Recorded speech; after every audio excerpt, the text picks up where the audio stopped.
Okay, today we're talking about pool equipment.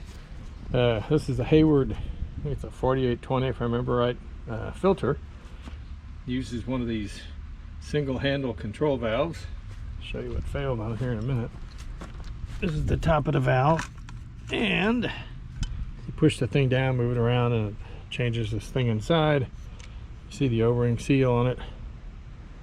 Anyway, this part here is okay. I put a new O-ring in it and that stops some of the leaks. These valves are notorious for leaking. But what happened is, so I've never seen failure like this. Came out yesterday and there's water spraying out. The whole side of this thing is fractured off. This is one of the mounting tabs. This is structural. And I got the part ordered. These used to sell this valve for $112. Now it's $175. And of course you got to cut all the PVC out to get it out. It's threaded to here, and then it's got a PVC fitting.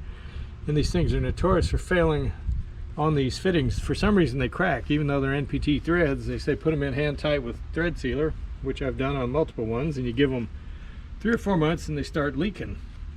So with a pile of epoxy you can usually get it to stop leaking temporarily. But now this is going to be a different failure.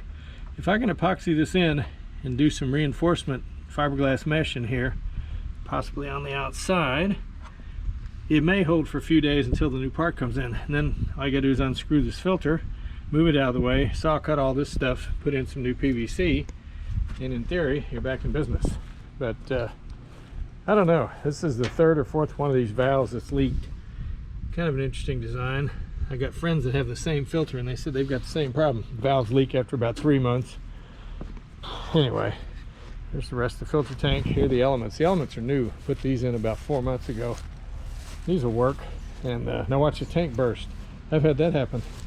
Look at this. This is the tank prior to that one. Notice the crack all the way around here. The cracks, of course, where the casting marks are. I was out here working on a car and this thing exploded. Made a heck of a noise and water spraying everywhere. So I'm not so sure this is a terribly reliable design.